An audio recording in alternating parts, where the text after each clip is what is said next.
Good morning, Neil. Good morning, Mark. How are you? Yeah, very well. I'm gonna lead you in slightly today because I think it's worth managing things. So before I ask you how the industry fared this past month, I do think it's actually worth trying to manage expectations just a little. Um, for the uninitiated, £4 billion per month is pretty much our established monthly norm. But as an industry, we find ourselves short of skilled people, short of materials, and now apparently we're short of fuel. So, with all that taken into account, Neil Edwards, what are the scores on the doors for the month of September? Well, this month we've hit over £7.4 billion worth of new construction awards in the month. So, yeah, nearly double. Yeah, nearly double the amount we normally can expect. It's almost like the construction industry has just said, the world can carry on. We're just going to do our own thing.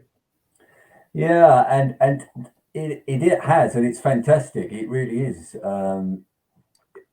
We you try and understand where it's all coming from. And I think one of the big things is coming from, nothing says more that we're leveling up or moving forward as a nation, um, but to see some machinery on the roads, machinery in some fields, and then scaffolding going up and everything else. So probably some of that agenda is being driven by the government. So therefore, more and more work will come, I believe, in the next, because what have we got left, 2 years before there is a next election.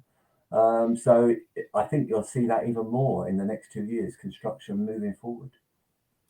Long may it continue, I say. So, the usual question: who were the big winners, and who was the biggest winner this past month? Well, the biggest winner this in September was a joint venture. The overall business of the joint venture is called Align, and it's made up of the likes of Sir Robert McAlpine, Bouygues, Volker Fitzpatrick, and it's part of the HS2 rollout. And this is for the Colne Valley Viaduct, and it's £2.2 billion worth of work for that. It's been officially signed, sealed, and moving on. The works actually had started, but they were done on a pre-contract basis before we get to this stage. But now they are fully set to go. So yes, it's an infrastructure project, part of the HS2, and yeah, £2.2 billion worth of work going on in the Colne Valley. That certainly does help to raise the monthly figure, doesn't it? 2.2 in one big hit. Although even without that, you'd still be at what, 5.2, so still above the monthly norm. So it is a glitch, no question about it. But it's a glitch that didn't really matter, really. No, and I can see more glitches like that, if we call them glitches. I don't fear them glitches really. I like those sort of glitches really. In the future, because I, I I have anecdotally been listening to the big wide world out there, and I think there was some question not so long ago about HS2A coming online. I think with all what's going on politically, I don't think that's going to be stopped. I think it's going to go ahead because it's going to be very difficult to say if you're trying to level up the country, why are you stopping certain parts of this infrastructure project? And so therefore, I do think that there's going to be some more work coming out on 2A in the near future. So yeah, those sort of glitches I do like. We've just got to get people to do them, as you say, materials to do them, machinery to do them, and then obviously put something inside that machinery to make it work. Yeah, We, those are we, going to be the we'll get challenges. into the rest of it in just a second. We've had a comment in from our friend Ken Hatcher. He thinks Wales got £1 billion this month. I'm going to guess that's not the case. We will get to the regions a little bit later on. Just before we came on air today, Neil, you said you'd been at the Build UK AGM earlier this week. I would Yes, imagine the folks at Build UK are feeling pretty damn good about the world at the moment, aren't they? they're feeling very good, and there's a lot of positivity. And the speaker there was a gentleman called Tony Danker from the CBI, and he really does speak a good language rather than a political language. And he wants, obviously, the construction industry to play its part. And as we say on here, our industry is a weather vane for the UK economy. And he exactly mirrored those sentiments as well. So when you see the construction industry doing well, and obviously the members of Build UK and all the subcontractor members as well doing well, then that's hopefully meaning that the UK economy is doing well. But it will.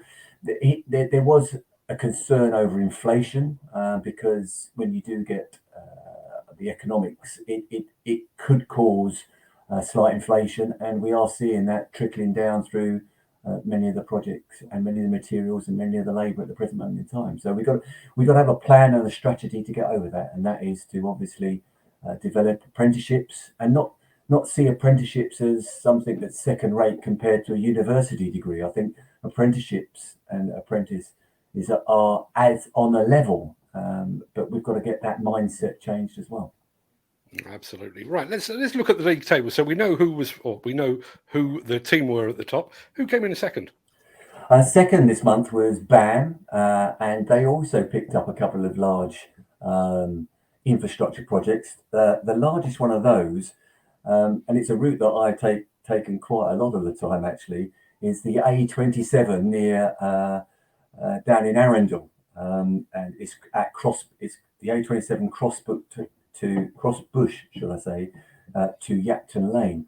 They finally agreed the route. There was about 5 different alternatives there. And they finally agreed the route, and the deal has been signed, and it's a £300 million route around the likes of Arundel and Chichester and places like that. So yeah, BAM came second. Third on the list is Morgan Sindall Group, and they picked up 11 projects overall, largest of theirs being a second phase of housing. So it's their Lovell Partnership side. It's housing, and it's at the former Morris Walk estate, and it's at Prospect Vale, Woolwich. It's something like over 800 units are going to be built in there, and the project overall total is £290 million. So yeah, that's a great job there. Fourth on the list is Bouygues Group. So it's, even though they were part of the Align, this is them on their own. And they've picked up a £250 million project at Edbury Estate, Edbury Bridge Road, which is in Westminster, London. And that's for housing there. It's a continuation there also of an existing phase. So this is phase 2 of that work, and the client for that is Westminster City Council. And fifth on the list is Mclaren Construction. They've picked up something like over £300 million worth of work, and the largest one of theirs is some factories and some industrial units in the Midlands. So that has pushed the Midlands region up there. So yeah, and there's this month the most projects secured is back to Kiers.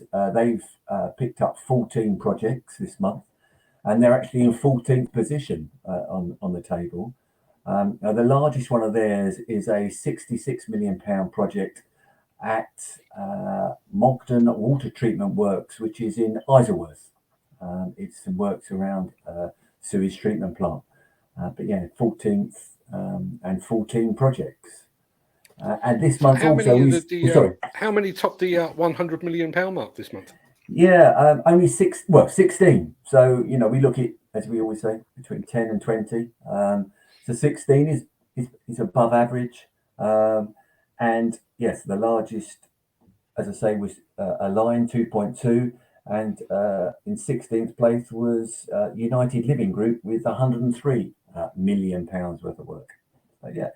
And overall, there were 284 companies securing new work this month, and there were 441 projects, which is slightly down, bizarrely, from last month, even though last month's figures were overall in value were lower. But obviously, with that £2.2 billion at the top, that glitch, but I like that glitch, as I say, has meant that we're something like 50% up from last month in the value process. Bearing in mind that HS2 one, has that skewed the sector countdown as well? Does that mean infrastructure has topped house building? No. There was my idiot question of the day. No. House building is at £2.475 billion this month, and railways, with that just singular project, is £2.2 billion. But yeah, so house building is there, and also you've still got the miscellaneous part, which we always say, which is part. There are some when it's a combined project, has housing in. And third on the list this month was offices, with 560 million. So we're still, it's been a good month really. And education this month is 208 million. So it's a little bit down on usual months. And factories is up at 340 million with that project that obviously Mclaren secured this month. Interestingly, you and I have been reporting, I guess, for the last 2 or 3 years, the fact that house building has pretty much been keeping the entire industry afloat. And yet, according to something I've just seen from the local government association, construction workers apparently yet to start on more than 1 million homes that have been given planning permission during the last decade. And apparently there's even been a 5% decrease in new housing starts over the past quarter. I was always of the opinion that part of the reason that we consistently failed to hit our house building targets was planning, but it sounds like there's an awful lot of planning that's gone through and we just haven't got around to starting. Is that just a sheer volume of work, or what's going on? I believe it is. I believe it is. If you say that's over 10 years, through those 10 years, we have seen some economic issues regarding people not being able to purchase houses. So therefore, there could be a situation there where spec developers are not actually building as fast as the overall demand is, or the statistical demand is requiring. But yeah, we're looking at something like, I think the weather vane is something like 250,000 units a year. We should be out now to meet demand for housing, and we definitely aren't seeing that. But with all the other constraints that we've got now, and they are significant, in the way of bricks, blocks, plasterboard, cement, all of those side of things in materials, and then you get the shortages in the likes of labour. We will not be able to meet the demand if we are not careful. And as we started the show by saying that we need to bring in apprenticeships, it should start today, not tomorrow. It should really start today, because it will take 3-4 years to obviously train people up to any skills level that will be useful on site. So we really have to start that today and make the construction sector a sexy place to work in. And I speak to you about that for a long time, really. Construction has never been a sexy word within schools, colleges and universities. It's time to look at the regions, and unusually, because I know he's going to get back to work, I'm going to start. How's Wales looking? It didn't quite meet the £1 billion that was being hoped. Well, how's this for a comment? That pretty much sums it up, I think, doesn't it? Yeah, we are this month. Let's have a look. It's over 260 million, so it's got some depth to it this month. But yeah, it's that weather vane isn't going. It's obviously it needs to improve, really. And, needs a bit of WD-40 around the base or something. I think it does. Yeah, but yeah, no, that's. Overall, if you look at Wales, it's got more contract awards this month than Scotland, so you can tick that one off. So that's okay.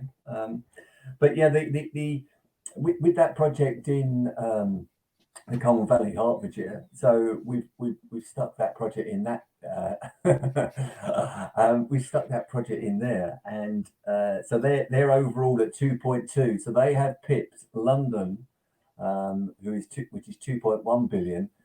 To this month's title. So yeah, Hertfordshire is number one this month. Never thought I'd see the day. No. How is the Midlands looking? Because we've been seeing the rise of the Midlands, and then last month we had a bit of a falling off. Has it bounced back? No, it hasn't. It's the same this month as well. It's just about £450 million this month. So have we reached a plateau there? Let's see in the next couple of months on that one. But yeah, it isn't as it isn't up to the £1 billion marks. But if HS2 obviously carries on, there's obviously going to be some further works around that. As we say, we've got the Commonwealth Games up at that neck of the woods as well. So yeah, I can't. It's had a significant amount of investment in the area. Maybe that as I say, we're reaching a plateau. I don't know. And given where we are, I mean, I still can't believe that it is the beginning of October. It is the beginning of October. So I guess the tenders and the new contract awards that we're going to be seeing over the next 4 to 5 weeks, these are, or it's actually work for the new year, really, isn't it? Yes, it definitely is. You know, we're still seeing that if on average, between the tender submission to actually the first shovel in the ground is something like 24 weeks as an average. There are some that are quicker, obviously, but it's still 24 weeks. So even if the bid goes in today, you're not going to be seeing those projects probably starting until the new year, which is obviously good. But we're obviously catching up from the ones early part of the year. If you look at because we're hit the end of the Q3 this month, if you compare it to Q2, so this kind of may tie into the local government associations media press release regarding hot housing, etc. We are something like in value compared to Q2, 7% down. So Q2 was very high, and we're something like 13% down on the number of projects from quarter to quarter. However, if you take exactly the same quarter from 2020, we are up 5% in this quarter compared to Q3 2020, and we're up by number of projects, and we're up 11% by value. So overall, the trend is up, I would say. But yeah, statistics are always difficult on a month-on-month basis. So that kind of gives us a little bit better understanding of what's going on. But yeah, it's slightly not as good because in this quarter we've got the likes of, as we spoke about last month, August. I think the industry did take a slight breath in August because it had been working flat out for 18 months, and people did take their annual leave during August. We are now going to see that as a catch-up, but then you get towards November, December time when projects sometimes are started in January because rather than in November and December, because you've got the poorer weather, but also you want an effective start rather than just a start, shall we say, where you're not going to get the amount of materials, etc. on site. We've touched on the problem with material shortages over the past few months and the impact that's having. And bearing in mind you were hanging out with the good folks at the at Build UK, what are they seeing in terms of the fuel shortage? One of the things that struck me about that is, a lot of these construction projects will have, bowsers of fuel and all that kind of thing. So, and it's, they're still running on red diesel. So there's that slight aside from that. But you've still got to get your workers to and from site. And I was speaking to a demolition contractor yesterday, actually, and he was saying that he lost 4 members of his usual team because they just literally hadn't found fuel. He was bemoaning the fact that they decided to try and buy their fuel on their way to work on a Monday morning rather than actually doing it in their own time at the weekend. But it must be having an impact. It is, and I think there was a sense of frustration, and that there is no, as such, there is no fuel shortage because there's plenty in the refineries and places like that. But it's obviously the shortages are because of getting it to the actual filling stations and getting it through the network and the connectivity through the UK. So there was an immense amount of frustration there, and yeah, they were seeing people saying, especially office workers, once again saying, can we work from home for a couple of days to make sure that we can sort of like do our work rather than sit in a car for an hour and waste petrol, etc. Will it have an impact? The conversation was it will be having an impact. What that impact will be, they don't know, and they hope that at the present moment in time, it was being seen as for it to sort itself out. And I think a number of the comments were that we can't sort ourselves out at the moment. We need some help, and it's got to be by the fact that there's got to be kind of people are key workers again. Have got to be made sure that they can actually get to work, etc., and deliver those essential goods throughout the UK. I can actually vouch for that.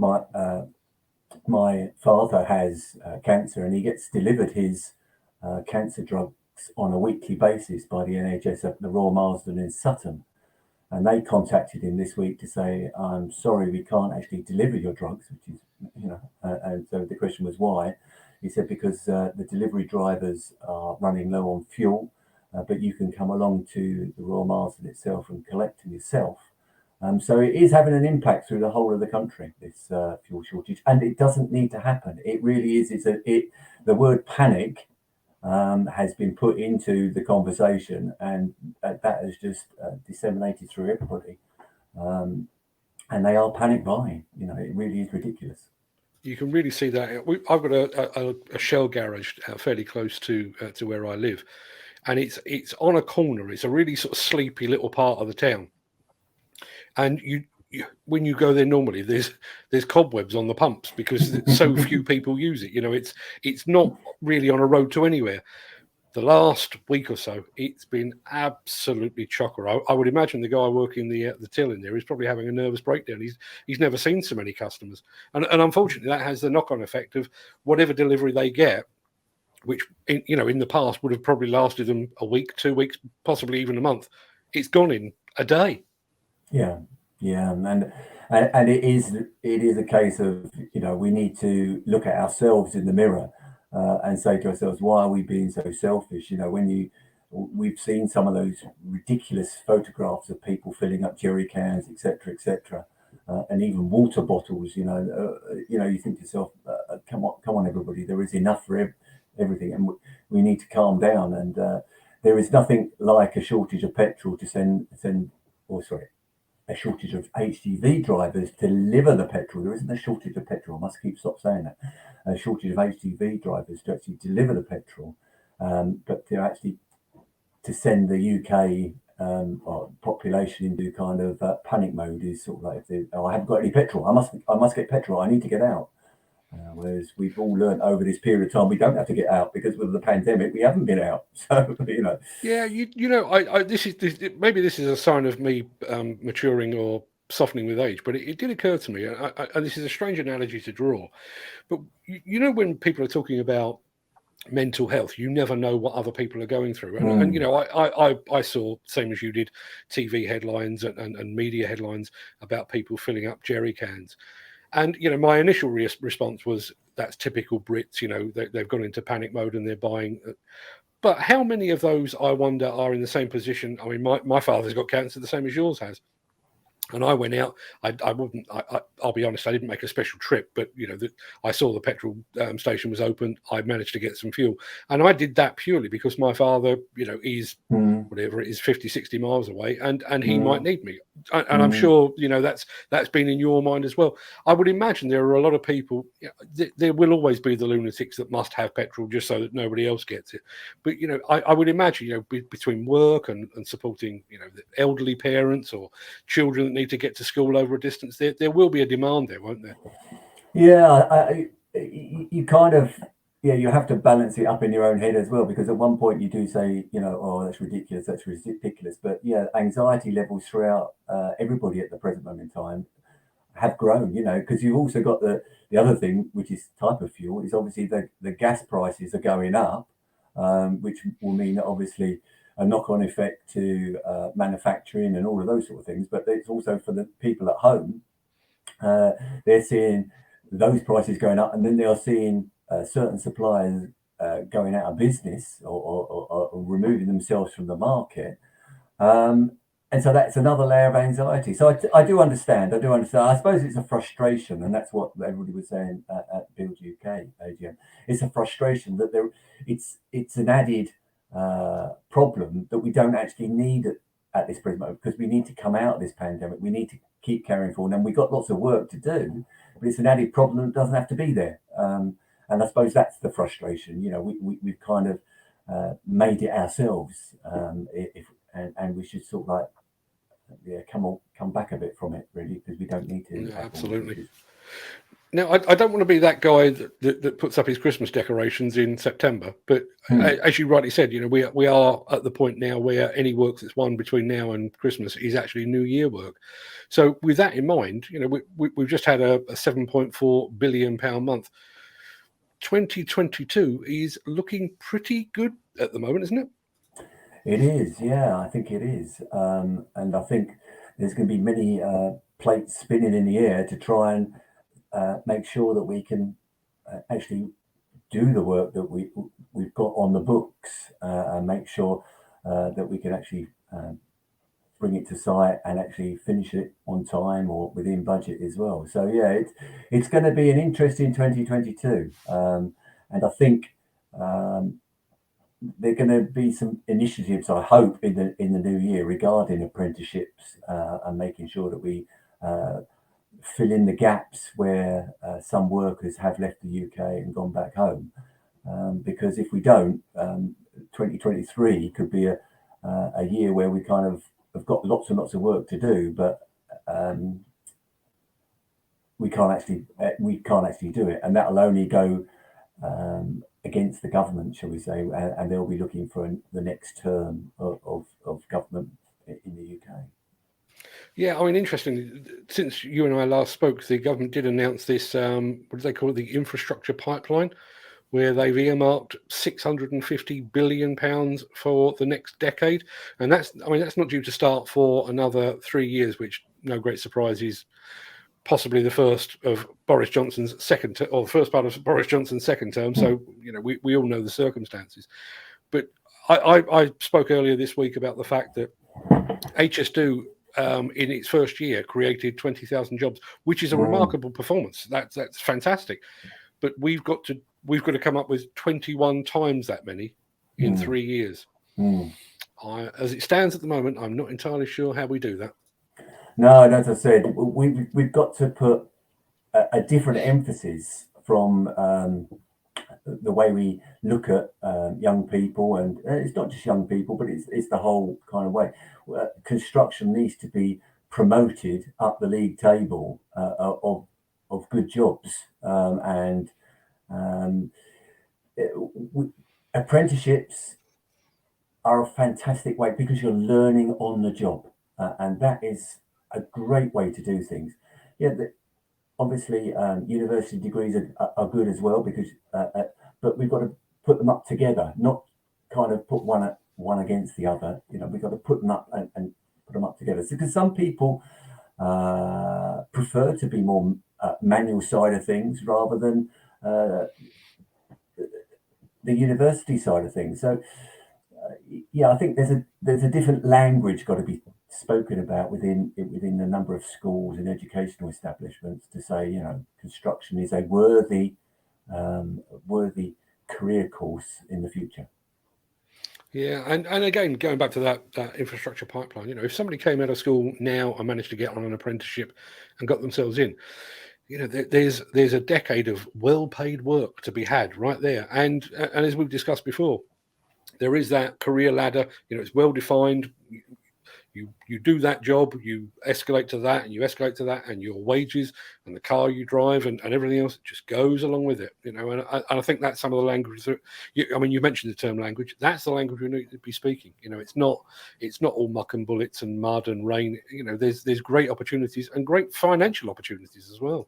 Absolutely, and I don't think we speak about that enough in the way we talk about things. We really must say but there is also, for me, schools have too long been worried about their own league table, where they sit for getting new pupils in as well. So they're always looking at specifics, and those specifics may not be quite aligned with the construction industry and more technical side of things, and that's why maybe we've got this gap of people not coming through. I think that's a really interesting point. Not that I'm encouraging illiteracy in any way, shape, or form, but No, it's not. but I mean, you look at, I mean, particularly the demolition industry.